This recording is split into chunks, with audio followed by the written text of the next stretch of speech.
He tried to run. He ran into the dresser. That's back when dresser back in the day. He hit the ground. Before he hit the ground, I had him. I wrapped his shirt around his neck. I had my gun in my hand. And I said, mother, before I pulled the trigger, my whole life flashed before me. All 16 years of my life flashed before me before I blew his head off. And after I killed, I got drug charged with the murder. I beat the murder, but they sent me to jail for drugs. The game is different now.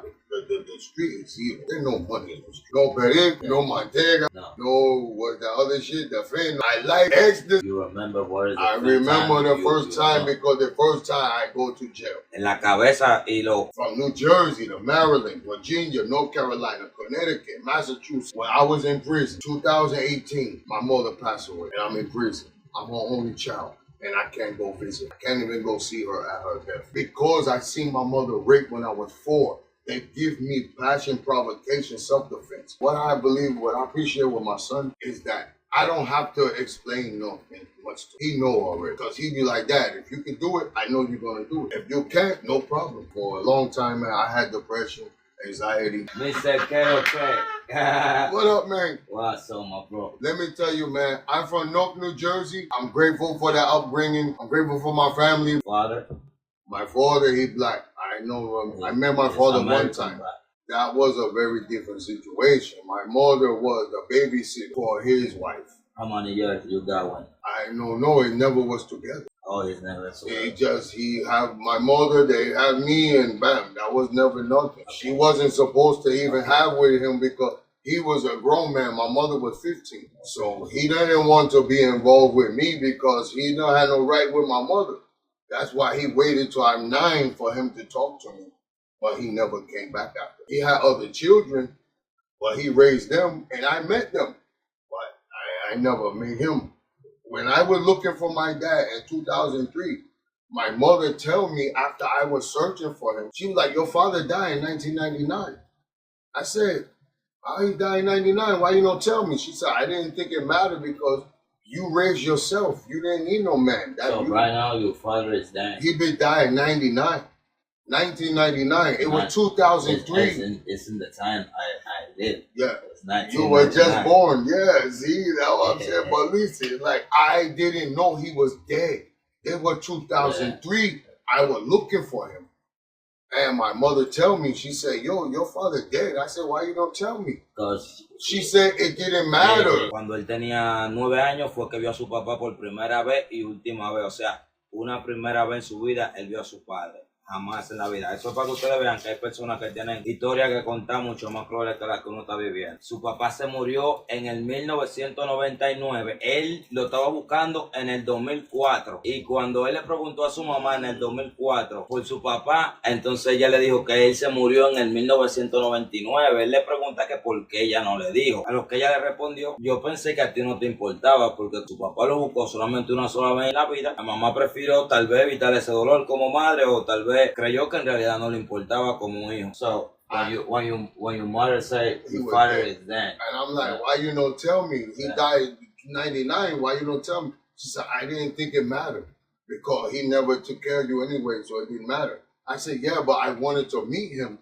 because I wanted to talk with him just to sit down and say, hey man, what's going on? And this time, how many years you got? I was 26 at the time. At this time you got 26. I was 26 years old. And I wanted to meet my father, just to talk with him, to see why. I wanted to ask him why you couldn't be in my life. I just wanted his answer. Even if he could have gave me any answer, I just wanted that. And whatever answer he gave me, I would have took it because it's his. Okay. And I would have lived with that. You just want to know. That's you just all. want to hear that. That's it. But I never get that because he died. He don't give you the. He was gone. He was dead. Yeah. But I was looking for him when I didn't even know he was dead. This time you living with your mother? No, I was with my aunt. I was living with my aunt at the time.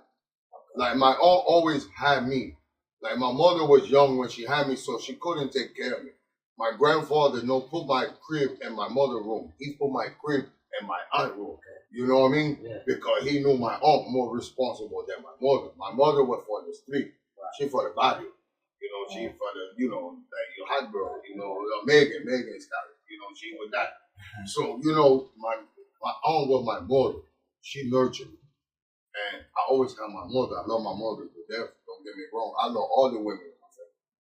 But my aunt, that was my mother. Before she even had her kids, she got 2 sons right now. They're my cousins. They know I'm their mother's son. The first time you remember I can't say because I raised by my grandfather. My grandfather, a man, he teach me to be a man. I tell you this right here. I don't got all the answer. But first thing, he teach me how to read, to understand. Because if you can read to understand, you can educate yourself. Number 2, he teach me, say what you mean and mean what you say. Don't talk no shit if you're not going to live up to it. Don't give a man your word if you're not going to do it. Say what you mean. And he told me, don't compromise who you are for nobody. Meaning that if I'm right, and if you don't like it, I stand on it. And whatever the consequence, I stand on it. I don't compromise. Because that's what he teaches me. But he also teaches me the value of $1. And I asked my grandfather one time, man, can I get $1 for him? And he told me no. And I said, Poppy, I go to the store with you. I bag the bag. I bring this stuff in the house, whatever. Like, why can't I get $1? He said, no, I don't give you nothing. He said, I'll give you 50 cents.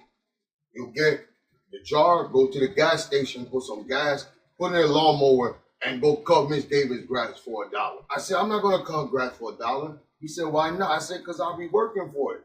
He said, that's the reason why I don't give you my money, because I work for it. So if you want it, I take my bike, throw it away, and get a lawnmower, and that's how I make money. And that costs me $1. I do lawn, I shovel snow, and I rake leaves, and then I have paper route.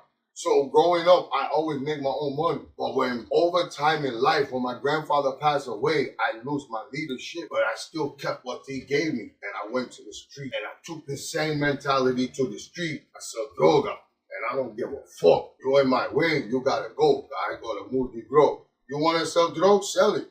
I sell my head, you sell your dad, no problem. But you give me problem, you not gonna have no problem. But I'm gonna get rid of you. We're not gonna argue. We're gonna take it right now. That's the street shit. But that's not my whole life. But I'm just grateful to be able to understand the difference. But that lead me to that. That lead me to that. The first thing you got. From him? Yeah. The first thing I get from him was reading education. He always had me reading. He always had me learning. He always from 4 years old. And my mother lose me when I was 4. My grandparents had to take me for the system, because my mother was situation. They come in and then she lose custody. My grandparents take me. 4-year-old, my grandfather had me reading. He had me reading. That's why I like to read. That's why I like to write. If you see all this is all right. I write all day. I write all day long. Like all this is right. I like to read. I like to write. But my grandfather give me that. My grandpa give me that. No, God, you got it everywhere. I got stuff, right? Yeah, Your grandfather is American people or Latin? Black. Black American people, right? Yeah. His name John. Like Juan. He's living now? No, he passed away in 1990. When he died, everything changed in my life. Really? When he died, everything changed. Well, how many years you got when he died? I was 13. This time, when you got 13 years, you lose your father at this time. When I lost my grandfather, and you said everything changed. Everything, my whole world. Tell me what it stopped. My whole world stopped. Let me know. When my grandfather passed away, the people want to know. I tell you, when I didn't know what to do with myself. I didn't even know how to feel about myself. I didn't think I was worthy of anything. I was such a reject. I felt such of a reject. The only thing I felt was acceptable of me was the streets. So I thought, and I dove headfirst into the street because I had no comfort. I had no family. I had no nothing. I had no shelter. But the streets, they give me comfort. They grab me. They say, yo, we got you. Because they fucked up like me. And they said, we got you. We're going to make sure you're okay. And that's why I felt you got 13 years when you go to the street? To the street, yeah. 13-year-old, I went to the street, man, head first. I dove from the diving board into the pool. Straight into the street. Nice. Yeah. Él me está diciendo que cuando él tenía 13 años, el que veía como su figura paterna era su abuelo. Cuando su figura paterna se murió, todo en su vida cambió. de un cambio drástico, que él cambió de tener una vida, no como rico, pero una vida estable, normal, lo que tiene todo el mundo aquí, lo normal, pasó a estar en la calle en tiempo real. Él dice que la calle fue lo único que le dio soporte a un niño con 13 años que hubiera acabado de perder su padre. Él me dice que muchas personas ven Estados Unidos de afuera, pero no saben la realidad de aquí, que aquí hay un mundo crudo, que solamente cuando tú estás aquí es que tú te puedes dar cuenta. Por ejemplo, él es un chico americano que nació aquí y él te está contando una historia desgarradora de que él ya a los 13 años estaba durmiendo y viviendo en la calle y no tenía ni siquiera con qué mantenerse. Entonces, solamente para que ustedes vayan pudiendo tener una idea de cómo se tornan las cosas aquí en Estados Unidos y que no todo es lo que parece ni todo es lo que le pintan. Where you live when you got 13 years and you go to the street? You been in New Jersey? I live in New Jersey North. I was with my cousins on my father's side. Okay. How many years you live in the street? All my life after that. All my life, I sell drug in the street. I got you. But I tell you, how many years you be in the street? At some point, you like change, you know? Okay, I tell you, from 1990, 13-year-old, all the way to 2018, crime, street life, in and out of jail. I do my first You beat. go to the jail? I go to jail at How 13. many? I go to jail. I go to jail at 14. The first time, right? First time. Okay. La primera vez fue a la cárcel cuando tenía 14 años. I had 21 count of armed robbery, Okay. robbery, and carjacking. Okay. New Jersey at that time was the carjacking capital. New Jersey was the auto theft capital of the world. Tell them that auto theft. Okay. For car theft, we were #1 in the country. We're #1. You know, like #1 for murder, but we wasn't we were #1 for car theft. We steal car and we rob. We steal car. We go rob people. Do jacking and murder, whatever, robbery, anything. 14-year-old. I had 21 count. They give me 18 months. Me and my cousin get caught. It's 9 of us, 1.5 years each for sentence. We say no. We took the weight for everybody. All our co-defendants, we lock up. We say we did it. So me and him, instead of getting 1.5 years, we take 4 years for everybody. So they on the street, they don't even know. We cop out. We get them free. All the charges against our co-defendant dismissed. You understand what I'm saying? Yeah, yeah. Let them know that. La primera vez que lo agarraron, 21 personas. Lo agarraron con una arma, varios cargos más que no se lo voy a explicar aquí por verdad el video.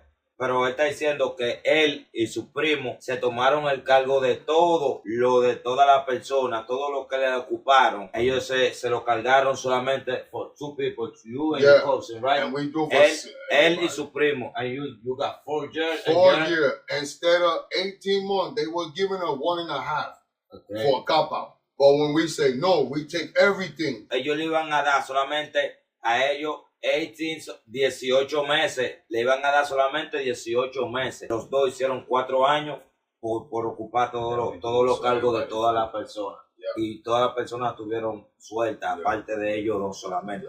Él y su primo. So you got, when you go outside, you got 18. I come home, no. I come home 16. 16. I come home, no, hold on. I come home and I get locked up June 1991. I don't go home until November 1993. I did 29 months. I did 2.5 years. So I go 14, I go home 16. Right before I turn 17, I go home. I get out of prison, I go live with my mother. My mother on drugs. Nobody knows, like, we're going to go back and do my story. New Jersey, still, New Jersey. I go home. My mother, she got a boyfriend.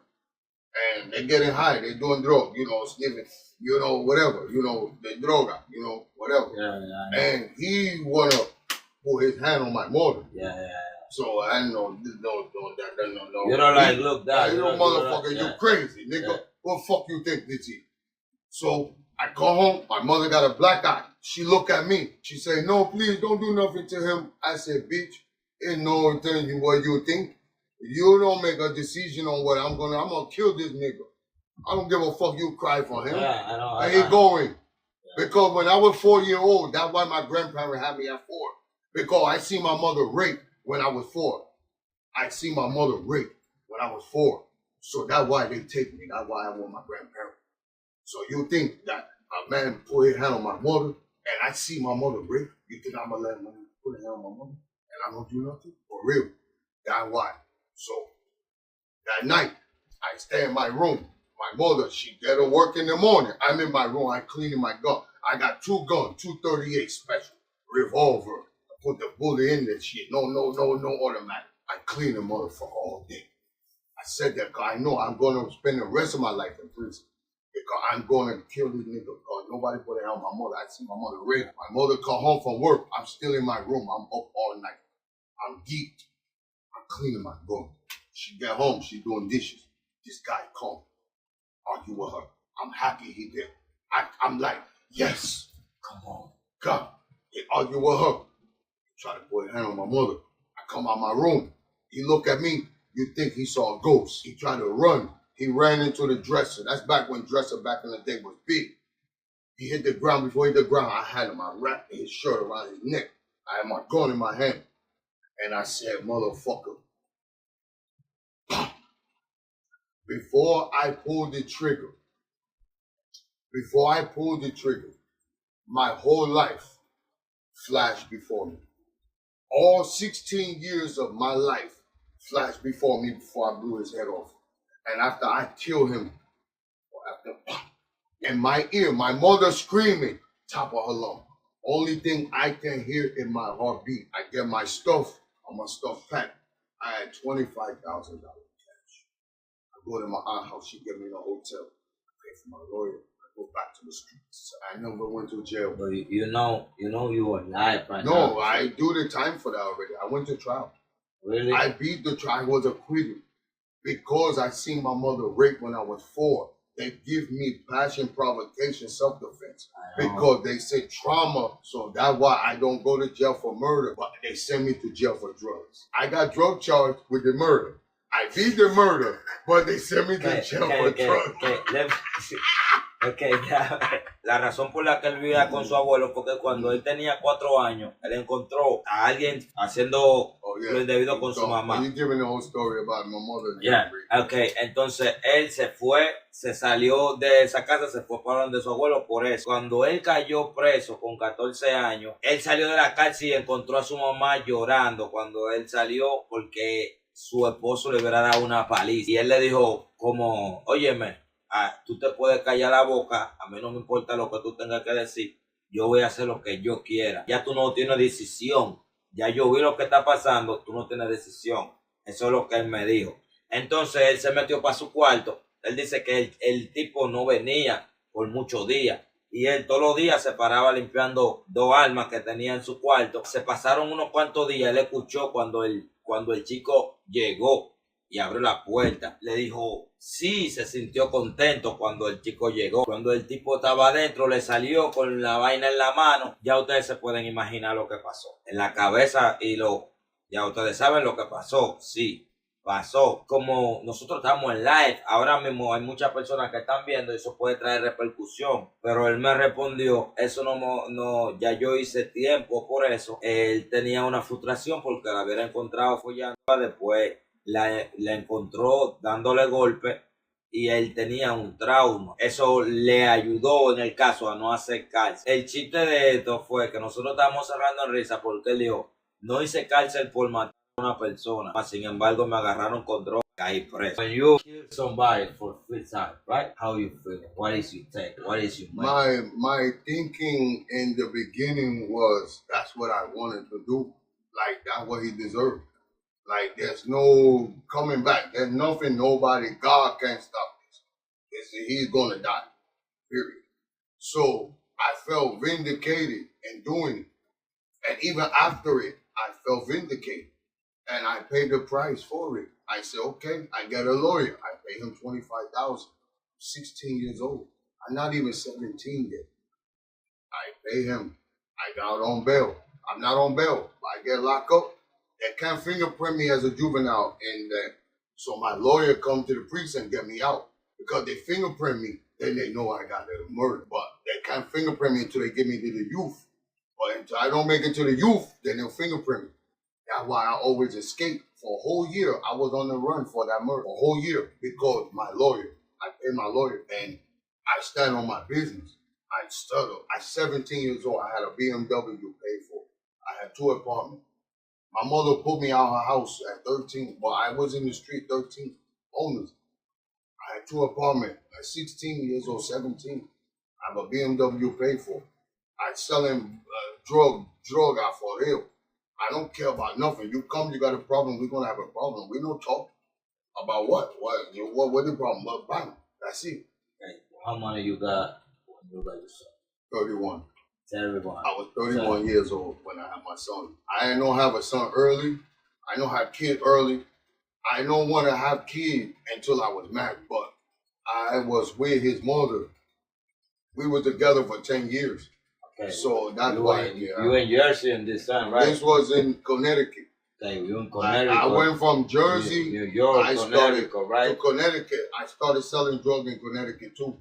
I went to different states. I went to North Carolina back in the day too, before Connecticut. I went to Virginia. I sell drugs in different states. From New Jersey to Maryland, Virginia, North Carolina, Connecticut, Massachusetts. So you live in Maryland? Phenix. You live in Maryland too? I never live in Maryland. I sell drug there. Okay. I live in North Carolina and I sell drug here. I lived in Virginia. I sell drug there. I live in Pennsylvania. Sell drug there. Live in Connecticut. Sell drug there. But I never lived in Maryland. I never lived there. I just sell the drug. But just selling drugs. That made me feel like I was somebody. It made me feel like I can do what I want to do. Can't nobody tell me shit because I got born. Yeah. But I don't realize that I still was a little boy. I still was not a man. I still was a little boy because of my thinking. I was doing grown man stuff, but I didn't have the grown man mind. So that caused me to still do stupid stuff to get to jail. I have money. I could have stopped and get a business and do something different. When you got your son, something changed in No. your life? No. No change. No. I love my son. My son good. He taken care of. I so dope. 3 years of his life with me and his mother together. I so dope. My son was good. I no change. How many years you living together with your kid? 3 years, me and her. 3 3 years. Together, me and her. Yeah. And then 2 years with me and him by myself. Okay. I had my son for 3 years myself. Okay. So he know who his daddy is. Like, he know. Like, I talk with him today. I say, yo, look, you need this? I got you. I got this. I can do this. But daddy got to do that. He know bother me. He know his daddy. He know his father. If I say something, do something, he don't even. He go to, where. How many years you got you don't see your kid?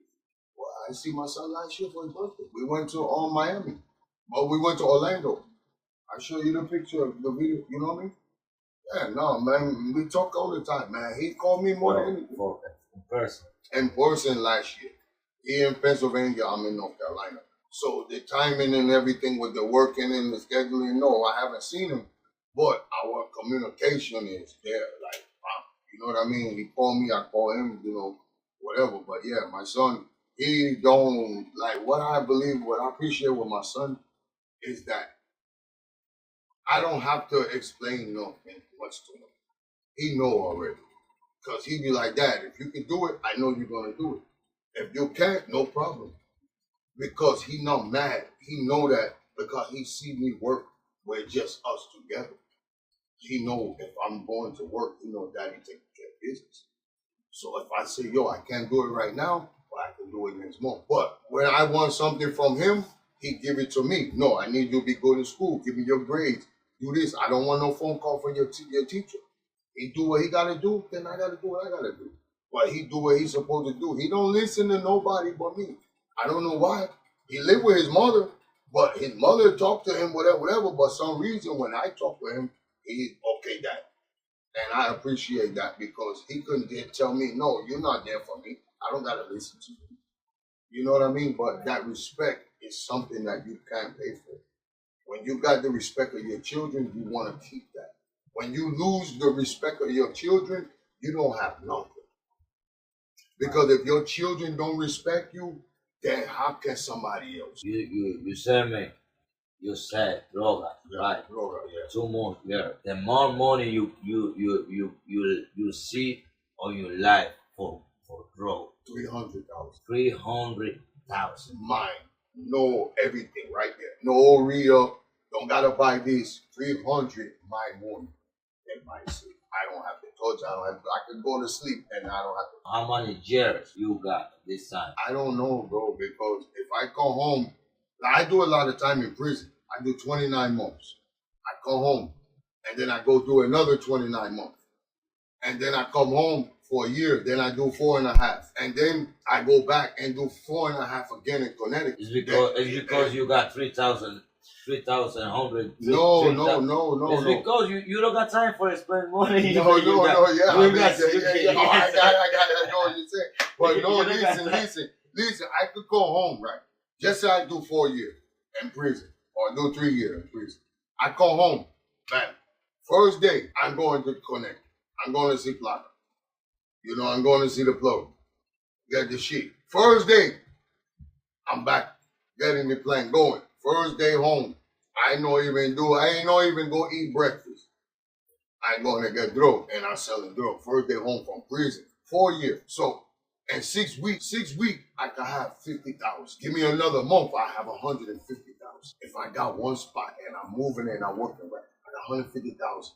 3 months, now I got 250. And I'm not even buying a kilo. I'm only buying 250 grams of cocaine. 250 grams, just 25,000. Just flip it. I spend 10, I make 25. Spend 10, make 25. I make every 2-3 days. So I'm making that just spending 10 instead of spending 50 or 40. I make a good profit with 10. Low risk, big profit. So the money getting every other day, and you don't even realize it is there. My aunt washing my clothes, and she found money. She found $5,000 in my cousin clothes. He got 5,000, he forgot. Like, you know what I mean? So it's like that, but that's when it was like that. The game is different now. The street is evil. There's no money in the street. I'm talking about back then. It could be a few months, and then 3 months later, I'm locked up. And now all the money go back to the lawyer, the commissary, the bail. Everything go. Everything is back. So you lose it in the end, at the end of the day. But I loved it. And I appreciated everything that it gave for me because it helped me raise my son.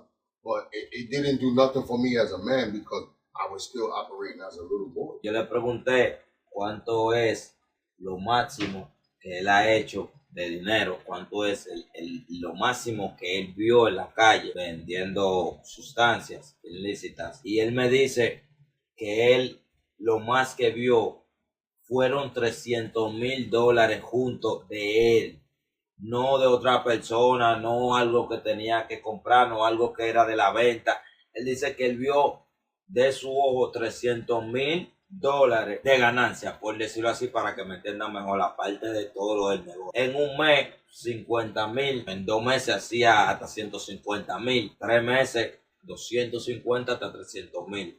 Podía ser, dependiendo. Dice que en ese tiempo había mucho dinero en la calle, que ya la calle no es lo mismo. Él está contando su historia y nosotros la escuchamos y se la transmitimos a ustedes para que ustedes sean los testigos. You live just in New Jersey? No, I live in multiple places, different states. New Jersey, Pennsylvania, Virginia, Connecticut, and Virginia, yeah. And North Carolina. Yeah. You got 5 states, right? Yeah. Oh, I live in Phenix too. Oh, Phoenix. Last year, I lived in Phoenix last year. The best state for me is, I love North Carolina. It's a very good state. You can come in, you can live, you can retire, you can just sit back and chill. Let me know, what is the favorite state for you on your life? Well, New Jersey, of course, New Jersey. That's where I'm from. New Jersey, because you're from, I guess. We're back now. Thank you, man. This is Mr. Carlos. Okay. Yo soy Reycool, I am, yo soy, ya ustedes saben. Entrevista en español y en inglés, su historia de vida. Tuvimos que hacer un pequeño corte, pero ya estamos aquí de nuevo. No se nos despeguen de la pantalla, que hay muchas cosas y esto está súper entretenido. ¿Ok? Vamos allá. You know, but yeah, we back. Go ahead, man. Ask me anything, man. And anybody live That's on. You can in the comment, you can ask any question you want. We translate it for you the best way we can. You know, we need interaction. Un americano, él es negro, ¿verdad? Pero él tiene rasgos latinos porque su abuela es de Puerto Rico, de Santurce, ¿entiendes? Y ese es su orgullo, es lo que dice es Santurce, Puerto Rico, por allá. The last time you lived in Jersey? 2016. How many years you got when you the last time you lived in Jersey? 8 years. Where you moved? Connecticut. You go Connecticut when you got 8 years? 8 years I live in Connecticut. I'm from New Jersey. You said the last time I was in New Jersey. Okay. 8 years ago, I live in New Jersey. I moved from New Jersey to Connecticut. I moved from Connecticut to Pennsylvania. I moved from Pennsylvania back to Connecticut. Then from Connecticut to Phenix. And from Phoenix to North Carolina. 5 different places, 4 different places in 8 years. From 2018, I was 2 years in Connecticut, time, prison. I was leaving Jersey. But from that time, 2018 to now, I've been living in a different state. But I haven't been in no trouble, no criminal. The better time that you life. I would say when my son was born. How much years you got? My son was born, that was 2011. How many years you got when you soon come? 31. I was at 31. You said me before you got 31. And you live it from Jersey? Yes, I was in New Jersey. Okay. This is your better time. That was the good time. I mean, for my life.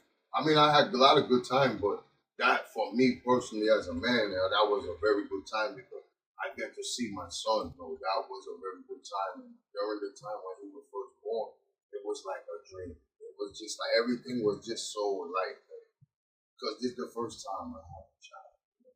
That was everything. That was very good moment. Now, what is the moment you don't want to remember no more? You said, this is a bad time. I don't want to remember. Well, I was in prison. 2018. April 9th, my mother passed away. And I'm in prison. I'm her only child. And I can't go visit her. I can't even go see her at her death. They won't even let me go see her. And I'm her only child. And my mother died in prison. I felt helpless. That was one of the most hurtful and defining moments in my life. That changed my life totally. That if I think about doing something illegal, it changed after that. It changed. When my mother passed away, I said, no, I can't do this because I can't even go see her. Look how powerless I am. Look how hurt that this situation is, and I'm her only child. And I can't even do that. And I'm supposed to be there. But look why I'm not in prison. I said, no, that changed my life. So if it was a hurtful moment, yeah, that hurt changed it for positive. For me to never, ever, ever go to prison. Su peor mal momento fue cuando él estuvo en prisión. Él estuvo en prisión y perdió a su madre estando en prisión y no le permitieron. Él dice que ese es uno de sus peores momentos en la vida. How you look that's free in the United States for the people, for business, for work. How you look that system? Okay, in the United States, I'm going to say this. Like, if you have a product, you have something for sale. I don't care if you're selling ice cream, shoes, sneakers, or you're selling food. If you got good stuff, people are going to buy it. So there's no way you can't make money in this country. There's always ways to make money. You just got to find where you need to sell this stuff to get the money. But people will support. They can see you struggling and see you coming along. They will come and patronize. So they want to root for the person that's struggling. They want to help the underdog. That's what you will get here. We got healthcare. We got social services, man. I mean, like, you're not going to go hungry. You're not going to be homeless. You may have rough situation, but there's always somewhere that you're going to get some help. So that's one thing that is great about this country. And there's people that love this country that will help you because they love this country. Don't get me wrong. Now, when it comes with people here, you got white people, you got black people. Of course, you know the history of white and black people in America. It's not good, but it's not all bad. And some have been bad, and some has been more bad than good. But it's all on what you hang on to. You're going to come here. You're going to see me. You're going to see white people. You're going to see Dominican. You're going to see everybody. But if you got good food, guess what? I don't know one person, regardless they're white, black, green, purple. I don't know nobody that don't like to eat food. So no matter what, if you got it, they're gonna come. Do you think only one person go to Chick-fil-A? No, everybody go there. The same way everybody go to Popeyes. The same way everybody may go to KFC. So I'm just gonna keep it 100 with you, and reference to that. But that may be kind of a systemic thing. But I'm just gonna say overall, when you come here, there's employment. You're gonna get hired, even if you're washing dishes. You're gonna get a job. And I see people come out of situations like myself and build from that and grow. So it's almost like you coming to this country, it's almost like me coming out of prison. Like you trying to find your way and I'm navigating my way into something I never did as far as working. The people outside of the United States are different thing that reality we live Yeah. in the I think United they States. think, yeah. I think they think that the United States is like, oh, you come here and you're rich. Overnight, you're rich. And, we have all of the resources. I mean, we got the best education system, the best social services, the best human services, the best law enforcement. I mean, like everything, we got the best of the best in the world. Like there's nothing lacking over in the United States. However, don't think when you get here that it's an easy walk. You're going to have to work for everything that you get over here. It's just that you may attain things more faster and have more access to resources that may be in a different country. I know for a fact, like I studied the country of Haiti. I know that I studied the country of Haiti, and not just from just the people, but I studied it from a social, political aspect, and I realized the resources that they have there. Y'all got certain resources in San Domingo that we could never have here because of the tropical, the climate. But the thing is, this is that when you come here, you get the winter, you get the cold, whatever. But the bottom line is that y'all find a way to adapt. Want to know how y'all able to adapt? Because y'all find somebody that's just like you, and that's going to show you the way. So there is no outside interference because your people going to show you the way. The same way if I was to go to Indianapolis and my bro out there, I got a brother named Matt that's out there, and he'd be like, "Yo, bro, I'm gonna hold your hand through this whole thing." Of course, I know I'm gonna get acclimated to Indianapolis because he's walking me through it. The same way when you come here, it's not easy, but it's better than any place in the world. But you got somebody to walk you through it. You could definitely be successful, but it's not easy. It's not a cakewalk. Not everybody here is rich. Not everybody here got money. Don't listen to the rap songs. Don't listen to the video. It's not like that. Because people are struggling. Even the rappers are struggling. You see the big chains and all that. That stuff, yeah. It can be you could be pawning that because it's rough out here. If you can change something in life, why you should? I don't think I want to change anything because I couldn't foresee what the outcome would be when I already know what this outcome is based on my past. Now, in the present, I would say this is that I don't want to even change nothing right now because everything that's being manifested to me, being exposed to me, I'm grateful to see. Because if I change it, then I don't really see who people are. I don't really get to see what's going on. No, I want everything. Because when the wave comes, do you think the sand say no? You're on the beach. The wave come, right? The sand can't stop it, right? No, you want it because that's the natural process. You want it to go. Everybody, if I'm in the process and I need help and nobody want to help, no problem. But it allow me to see what my direction for the future, I can change that, but I can't change something that you're getting tired, nigga. Sometimes you got depression or something like that. So let me know how this works. Okay, I would say this, like, right, for a long time, man, I had depression, anxiety, and things of that nature. Even before I lose my mother. But it took time for me to work on that. And for that change, it took for me to really look at myself and my behavior and the things I was doing in my life. And when I look at the things I was doing and why I did, not what I did, but why. And when I look at why I did it, I had to address and hold myself accountable and say, no, that wasn't a good reason.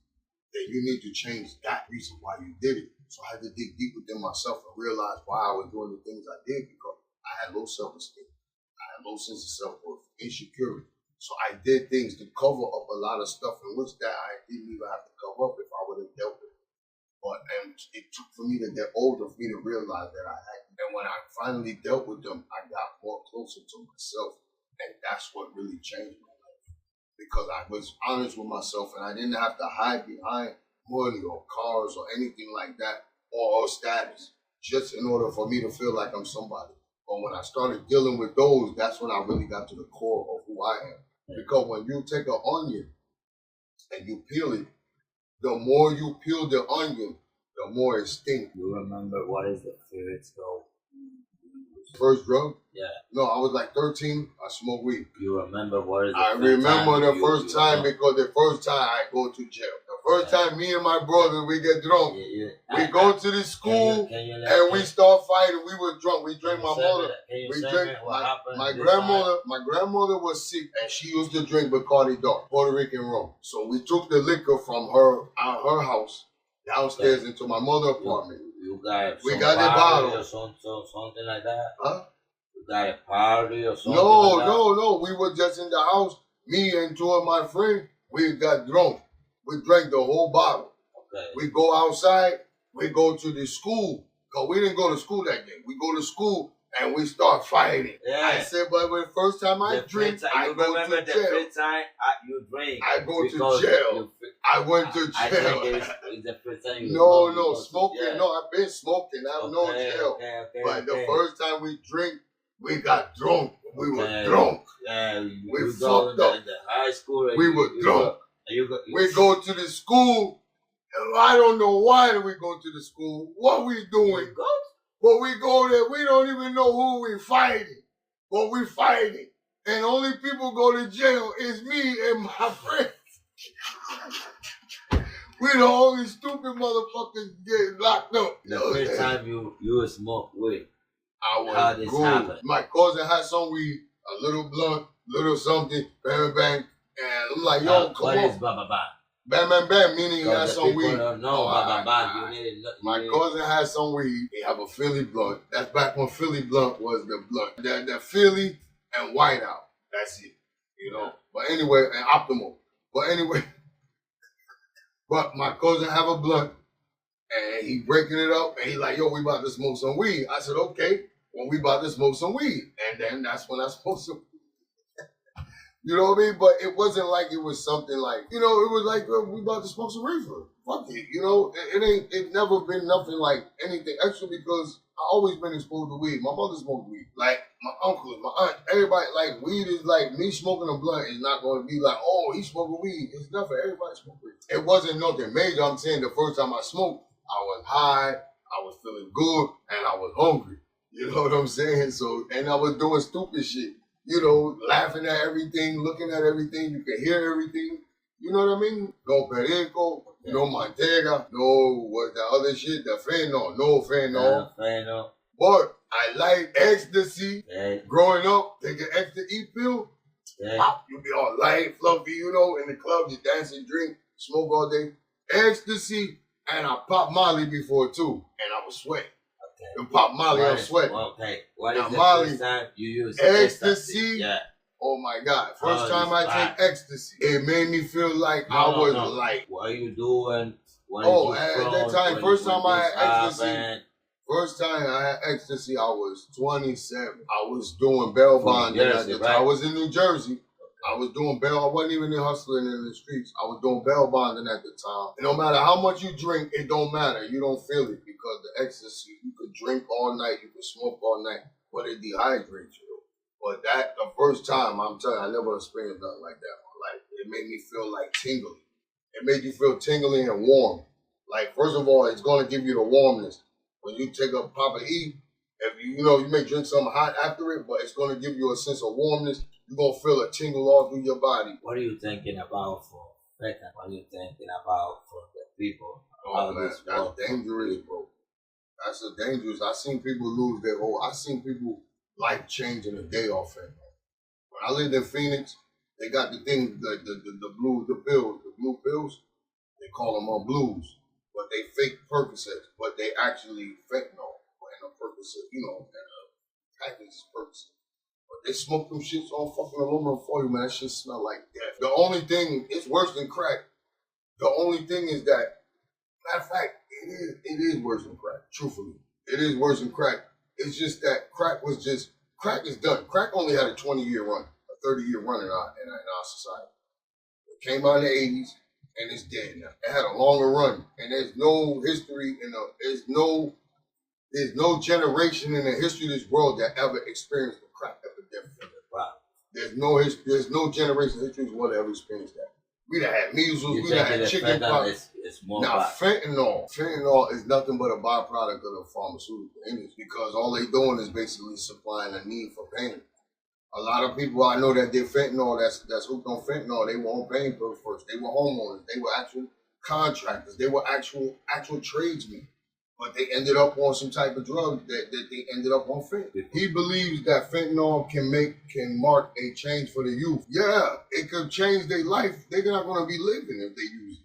That's the only thing going to change. If a young guy doing fentanyl, his life is on a course to die. I don't think the youth are faced with anything more than that they already been faced with. Like, there's nothing life-saving or life-changing that's going to happen doing fentanyl other than the fact that you're going to die. Do you think it's easy for the people to come back and use that?